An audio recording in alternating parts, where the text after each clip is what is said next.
All right, welcome to the Dungeon, a private training facility where we do personal training and we do fitness content also. But today I want to talk about the conscious coaching just to give you the other side of fitness. In a market where we always see fancy workout videos or just workout videos, period, there's not enough information out there to help the individuals, number one, buy in, and number two, just try to do something that they think is difficult and hard.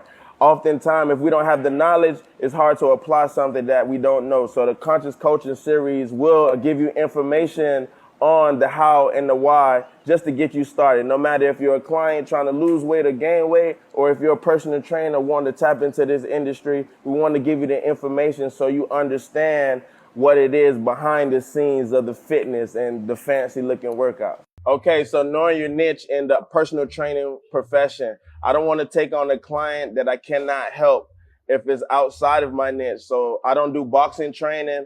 I don't do speed agility training. What I specialize is body composition change by increasing the metabolism and conditioning the body inside the gym and all the fancy stuff that come with it. Maybe it be to reach the peach, get bikini ready, or if you're a guy, you feel me, you want to get them abs, we definitely can help you do that at the Dungeon.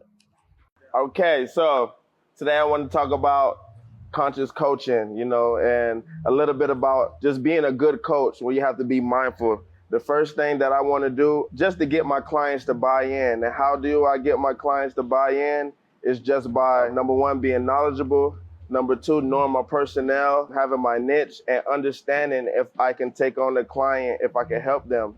All right, so one thing I understand is you want the clients happy to pay you. You want to earn your bread. You don't want anybody feeling some type of way when they give you the money. You want them to have that money to the side. So when it's time to pay the trainer, they feel good about it and they save that up. And how I do that is just prepare myself with the proper knowledge, with the proper equipment to ensure that I could get the clients to their goals by building them up and just showing them the how and the why to make it to the process and make them want to enjoy the process. At first, it's hard, especially training. Like nobody really wants to beat themselves up, you feel me? But they want to build themselves up physically and mentally. And if they feel good about that, then they will feel good about paying me. So I want to earn my bread in this profession. As a personal trainer, one thing you're going to have to do is teach the public your value. You can't get offended if someone doesn't understand your pricing or they will want to compare your price. Oftentimes as entrepreneurs, we take it personal if someone is trying to downplay our pricing or trying to compare it to someone else. And it's my job to teach them why I'm valued the way I'm at. When you come to the Dungeon or you train with CJ, I feel like this high-end boutique training, this Gucci, you feel me? Like I can't get offended if someone want to compare this to Walmart. I just have to show them why we're on another level. So one thing I understand as a trainer that is my due diligence to teach the public my value so they can't compare my price or they will understand why I charge the price that I charge. I cannot be offended by others comparing my pricing or comparing what I do to other trainers.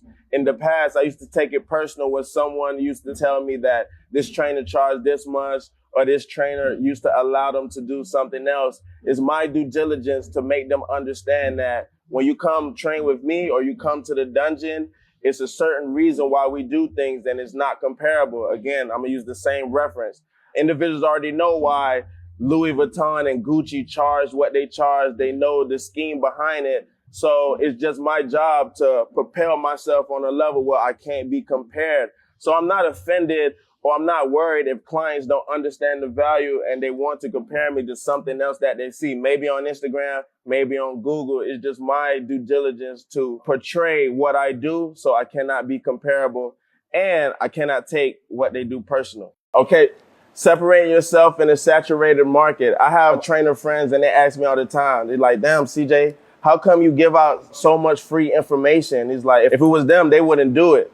And I want them to understand that I have to let the people understand that, number one, I know what I'm talking about. Number two, I do my research. And I need to give information to help other individuals, the ones that I cannot reach. If I just keep all the secrets to myself and tell somebody to pay me because I know what I'm talking about, it's not really going to register versus if I give out some tips and it helped them and now they're like, yo, I want to go train with CJ, or CJ knows what he's talking about, or I follow his program and it helped change my life. And that in itself is increasing my value to a higher level. So how I separate myself in the saturated market, number one, I have to do my research. And number two, give the information out so the people could apply it. And then when they do decide that they want a personal trainer, even if they train with me and somebody else, it's my job to put the profession on a different level and just separate from all other trainers in this market.